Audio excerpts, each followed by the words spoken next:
Okay. B of the training. We're going to use the swing in front of us, and we have to tippy-toe to hit the right spot. So basically ladder with our elbows bent, and it's going to be really uncomfortable on these tender little vital organs. So with the arms straight, you can always bring the swing down if you need to. It's going to, everybody's body is based in the same sacred geometry. So with your arms straight, the swing will hit your legs. Isn't that amazing? Doesn't matter how big we are or how small. Worked out nicely. So from here, we stand in the center of the mat. We're going to look up the entire time, and we're going to practice pressing our hips forward to the front of the mat, and then let them stay to the middle of the mat. Hips forward to the front of the mat, and then middle of the mat. Okay? So most people lead with their head, but we're going to lead with our hips because we're learning how to work with the pivot points. From here, you're going to press your hips forward to the front of the mat. Then you can bend your elbows, let the swing stay into that sweet spot, and see if you can lower down with control. Now, until you get that pivot point down, you might just kerplunk, which is okay. But the hips stay at the front of the mat the whole time, so your heels never touch down in our version. Okay, so why don't we do this so everybody has enough room. We're all gonna face the garage door, and we're gonna, since you're gonna be able to see me, you're gonna forward fold better. Everybody go ahead and face the garage door, and we're gonna do it again.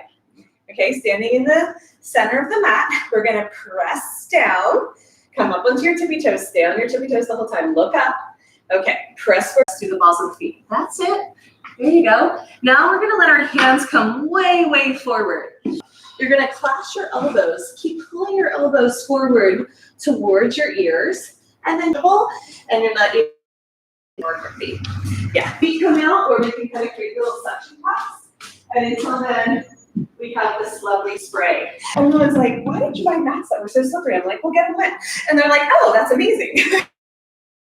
And for just kind of hanging out decoratively, so they're nice when they're kind of smooth. Does everybody have enough grip now? Yes? Yes. Awesome. Classy. If it's it's going to be a good spot. Yeah. It could be a little bit lower. So lift one leg and then the other leg, and it'll slide in. Yeah. Below the hip bone. Find your center. Yeah, there you go, right there. Good. Yeah, there. Does that feel different? Yeah, it wasn't hurting. Yeah, just as long as it's, so the hip bone has a upper point and a lower point. We want it below the hip bone. Okay, great.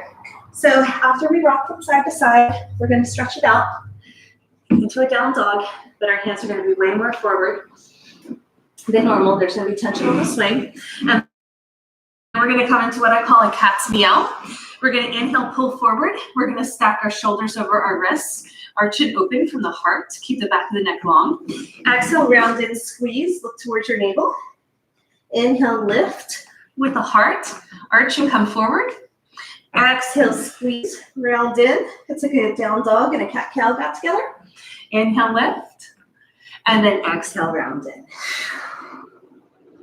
Inhale, lift, pull forward. And then exhale, round in. So stay here, I call it happy dog. You can let your spine be nice and long. I like the ears and the biceps to kind of find their alignment in order to find the position of the head. So whenever you need a break, it's tense on the hip flexors.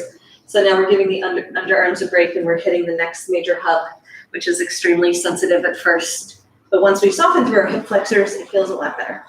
So let's add a leg lift. Okay, we're gonna inhale. And pull forward. We're all going the same direction, so let's lift the left leg up. Exhale, pull knee to nose, squeeze. Stay on the side, inhale, lift. Exhale, squeeze. One more time, lift. So we're gonna stay here, press the band out to the side of the room, all the way, and keep the leg straight at first. And then what we can do is bend the knee and hook the foot outside in. Yeah, for a one-legged dog. Lift all the way up first, all the way up and out. All the way up first, all the way up, and then out, and then bend the knee. Yes, and it's right there. So keep it lifted so the knee goes towards the sky. Yeah, you almost got it. Yeah. Got it. Mm-hmm. So keep harder to hook the foot. But if we stay centered, then it's actually right there.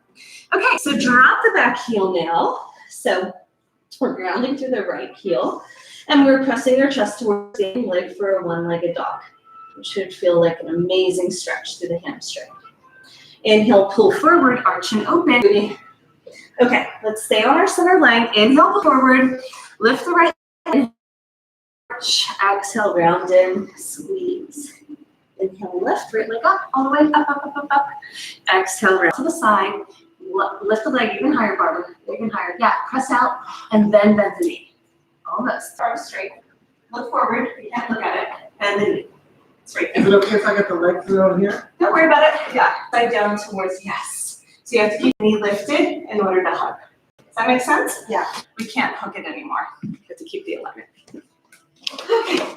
So yeah, usually this is the hardest part. Pull the heel down towards the bum the entire time. So we're not doing standing splits yet. We don't do that. Advanced practices. Yeah. It is harder, you know. And keep the ears in line with the biceps, straight lines of energy. Good. Beautiful. Even if it's intense here, I'll pull forward, come out of it a little, and then exhale, la la.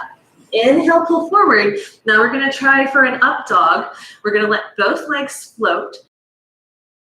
So see if you can get the other foot to hook outside in. Yes, just keep the leg loop out of the way. Inhale, pull forward for up dog. Yeah, nice strong arms. Exhale, press the chest back, upside down dog. Inhale, pull forward, up dog. Exhale, press back, upside down dog. Beautiful. So inhale, pull forward. We're gonna come back to a plank. A plank pose looks like this. It's a floating plank. Here you go. And then we're gonna do little push-ups, little baby push-ups. So dips, like a chub, hands towards the center of the mat, maybe just a quarter of the way back. Then hook your feet again outside in and try push-ups where your elbows do flare out to the side. And then you can kind of dive with your nose. Okay? Those make them a little harder. The closer you get to the center of the mat, the harder they are. But yeah, incline push-ups tend to be hard. Let's look our hands back to the front of the mat in our beginner practice, which is a supported headstand. And you don't have to hook your feet down. Did you guys get that? Yeah. Knees together, ankles together, underneath the shoulders. Tripod for the crown of the head. But most of your weight is hanging. Usually I like to stay here for 5 breaths or even longer. A 5-minute headstand every day. We're just pressing into the earth. We're activating the crown chakra and really reversing our system. Good. As you release your thoughts, release your worry, release any type of holding so that the earth can host those energies. In a headstand, we're really engaged, but in this pose, we're going to relax as much as possible. Another deep cleansing breath. Exhaling through the mouth, making some sound if it feels right for you today. A floating leaf. Okay. Now from here, I like to clasp my hands behind my back and pull my fingertips away from my sacrum so my fingertips move away from my toes. See if you can find your balance. That might be too advanced for today, so keep your forearms on the ground if it is.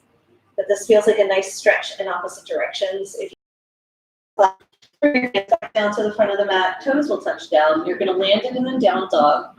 And just start to walk your feet forward, walk your hands forward, keep touching, press, press, and that's it. Beautiful. Grab for the swing at the top. Come stand. Oh, we made it. With 1 minute to spare. Go ahead and turn around and look at me again. Let me know if you guys have any questions. Do you want me to repeat anything before I jump in? Most of the time, people's heads are really heavy. They forget to lift their head. So I say look up, and then they're more in an L shape, and we stay peppermint patting up on our toes the entire time. Really good. So that, of course, is our down dog translation. Like an up dog and a down, like our upside down dog with our feet hooked, which is a little bit more advanced. So usually I'll do the happy dog, the one leg raises, maybe you need a nose and then extend, you know, like this. Anyone can do. After that, you only build on the sequence if it looks like they're like ready to go. And then you can do chaturangas, headstands, handstands, all kinds of cool things from there.